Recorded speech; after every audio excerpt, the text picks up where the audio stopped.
discovery platform. And he has extensive biz dev experience, and when we talked, he had some really interesting ideas for customer development. So he's going to share some really concrete advice for us. Please welcome Clay.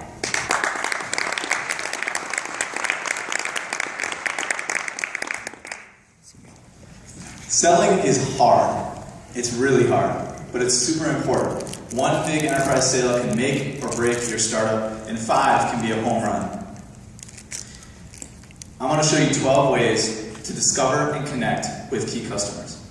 What this talk is not about, it's not about growth hacking or analytics. It's not about Reportive to figure out how somebody's email address and how cold email them. It's not about using LinkedIn mail or ads or content marketing. If you want to talk about that stuff, find me later.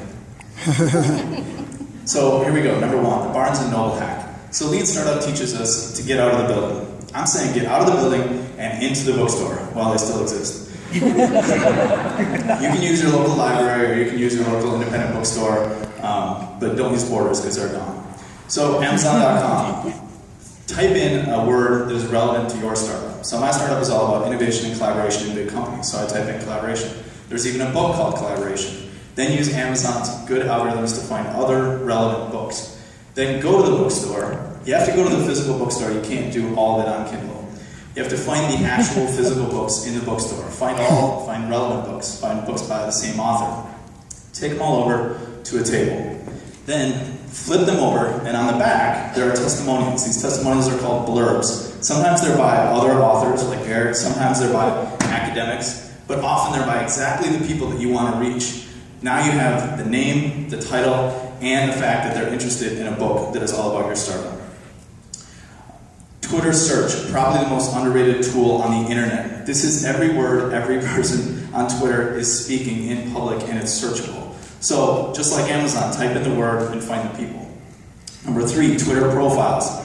You can find so much out about somebody by looking at their last 100 or 1,000 tweets. Look at how much we know about John just from this particular tweet. Search the profile. You'll know more about them than their mom and the NSA. Twitter lists are absolute gold. What lists are they on? What lists are other people grouping them on? What lists have they made? You can find one person on a Twitter list and scan the list and find 25 other relevant people. Number 5, Twitter hashtags. So, in my case, hashtag collaboration. For a lot of hashtags, there's actually a Twitter chat every single week. So you dip into that Twitter chat for 1 hour, and you can meet 15 interesting people just using that hashtag. So the first part's all about discovering those people. Then it's about putting them into a spreadsheet. There's lots of cool startup CRM tools. I like Contactually, and there's a bunch of them. But just start with a simple Google spreadsheet. I built one for you at salesspreadsheet.co. It's a Google spreadsheet. You can just open it and use it. Number 7, so the second part of the talk is about connecting with these people. Number 7, host your own events. Me and some friends created this startup partnership series to connect brands and startups. We invited executives from big brands to come be on our panel and talk. Within the first 3 events, we had executives from all of these companies come and speak at our event. So now it's not a cold email or a cold sales pitch. It's thank you for coming to speak on my panel. The startups loved your advice. Can I tell you what I'm working on? Number 8, hold dinner parties. Thornton May had a firm called Cambridge Technology Ventures. His only biz dev act was holding a quarterly breakfast series of CTOs. They talked about their problems, and being the connector, being the one who brought them all together, he got all the business. Number 9, ask for advice, not a meeting. There's a saying in venture that says, ask for money, you'll get advice, ask for advice, you'll get money. This is the cussed-up version of that. People love being smart, they love being asked what they think.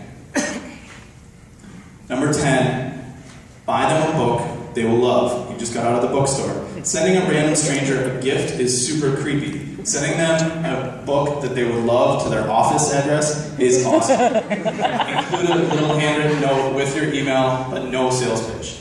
Number 11, attend an event that they're speaking at. But don't come up to them right afterwards. That is the worst time to talk to anyone.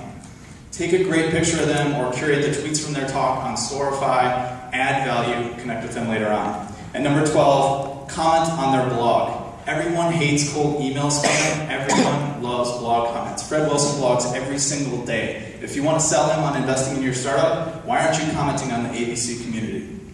Recap. Barnes & Noble used Twitter search profiles, lists, and hashtags, put everybody in the sales lead spreadsheet at salesspreadsheet.co. Host your own events, host a dinner series, ask for advice, not a meeting, send a book they would love, add a talk, add value. I'm Clay Hebert. Selling is hard, but it doesn't have to be hard. It can be fun and even interesting. Add value. If they win, you win. I'm Clay Hebert from Spindos, and I'll see you in the bookstore.